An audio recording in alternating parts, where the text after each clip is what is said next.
Salut, je suis de retour pour une nouvelle vidéo. Alors aujourd'hui, je vais vous parler de mon expérience lorsque j'ai vécu en Égypte. It's gonna be interesting. J'ai un invité spécial avec moi, mon bubble tea.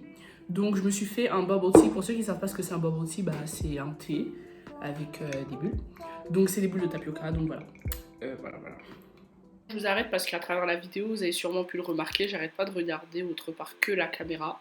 Donc si c'est gênant, bah je m'excuse, c'est pas ma faute. Bon, let's get to serious business. Donc dans cette vidéo, je vais vous parler de mon expérience lorsque j'ai vécu en Égypte. C'était amazing. Franchement, académiquement, j'ai détesté l'Égypte, mais vraiment, j'ai vraiment détesté. Je pleurais tous les jours. Ok, c'est un petit peu exagéré, pas tous les jours, mais je pleurais souvent parce que j'aimais pas du tout mon école, j'aimais pas du tout les gens avec qui j'étais, c'était vraiment terrible. Sinon, après l'Égypte, en soi, c'était pas si mal que ça. Il y avait beaucoup d'endroits là où on pouvait aller en vacances, donc dès qu'il y avait des vacances, on était même pas... Waouh, ralenti, waouh. On n'était même pas forcément obligé de quitter l'Égypte, on pouvait juste rester dans l'Égypte à aller par exemple...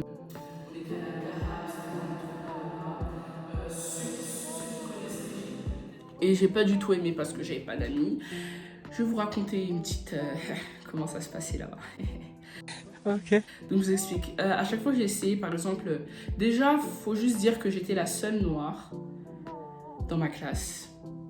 Dans toute l'école. On était à peu près 1500 dans toute l'école. Allez, juste dans le secondaire, on était, je dirais, allez, 800. Dans le secondaire, on était 800. Et des 800 élèves, moi et ma soeur Zetoun, on était les seuls noirs, il n'y avait pas d'autres noirs. Bon, je me suis dit, bon, il n'y a personne avec qui je pourrais identifier sur certaines choses. Mais bon, c'est pas grave, c'est pas ça qui va me stopper d'avoir des amis, vous voyez. Du coup, j'ai quand même essayé. Après, c'était que des Égyptiens. Si c'était pas des Égyptiens, c'était des Américains, mais des Américains qui ont vécu en Égypte toute leur vie, qui étaient devenus en quelque sorte Égyptiens. Donc... j'essaie d'avoir des amis, à chaque fois j'essaie de traîner avec des filles de ma classe, elles parlaient que arabe entre elles, mais je forçais un petit peu, je restais là, j'essayais de comprendre, mais c'était compliqué, je comprenais rien. Pourtant c'était une école british, c'était une école british, anglaise, mais je comprenais vraiment rien, enfin je comprenais anglais, mais je comprenais pas arabe. À chaque fois je demandais est-ce que vous pouvez essayer de parler anglais s'il vous plaît quand je suis là pour que je puisse, vous voyez, rester un peu avec vous, comprendre, discuter. Elles me calculaient pas, elles s'en foutaient, elles disaient après on a leur arabe. Et puis moi j'étais là comme une idiote, voilà, je comprenais rien, je restais là, voilà, une plante verte. Donc ensuite bah ça a commencé à me saouler. Ma mère elle travaillait aussi dans l'école, donc à chaque fois j'allais dans sa classe. À notre pause déjeuner j'allais dans sa classe, je mangeais là-bas. Quand il y avait la récré j'allais dans sa classe, je mangeais là-bas.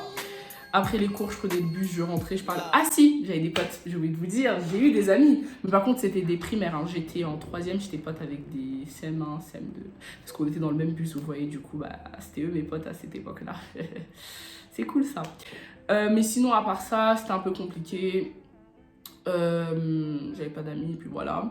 Après, bon, en dehors de l'école, l'Égypte, j'ai remarqué qu'en fait, en Égypte, lorsque tu es noir, ils pensent que tu viens du Soudan parce que, je sais pas si vous voyez un petit peu la géographie de là où est-ce que l'Égypte se situe, mais juste en dessous de l'Égypte, il y a le Soudan.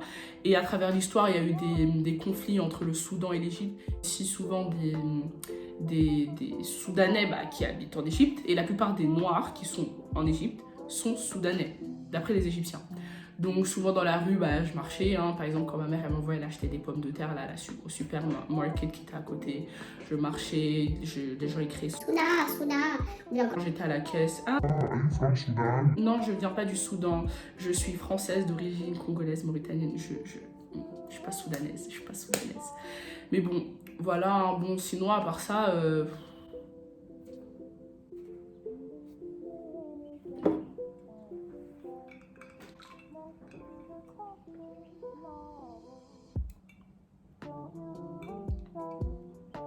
Stop it.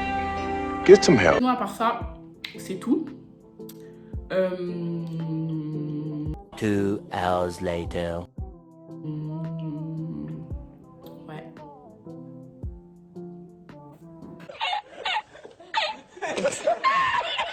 J'espère que mon petit comeback vous a plu. Je vais vraiment essayer d'être plus consistent sur YouTube. À chaque fois j'ai des idées, je vais essayer de vraiment les mettre en place parce que 9 mois j'ai eu le temps de réfléchir, hein. Vous savez, j'ai vraiment eu le temps de réfléchir. C'est juste là, j'avais juste besoin un petit peu de un peu de boost et de motivation. Et je recevais souvent des messages sur Snap, des gens qui m'ajoutaient sur Snap pour m'envoyer des messages, pour me dire « Ah, merci beaucoup Diana, merci beaucoup. » Pourquoi je mens comme ça? Waouh. Ils me disaient juste « Oui Diana, j'ai bien aimé tes vidéos, ta vidéo. Est-ce que tu comptes en refaire une deuxième ?» Et à force de recevoir des messages comme ça m'a vraiment remotivé à en faire une deuxième. Donc voilà pourquoi j'ai fait cette vidéo. Voilà, c'est tout. Sur ce, je vous laisse. Donc allez me suivre sur TikTok comme je disais, sur Instagram et sur Snap. Et puis voilà, je suis beaucoup plus active sur Snap, donc ajoutez-moi plus sur Snap.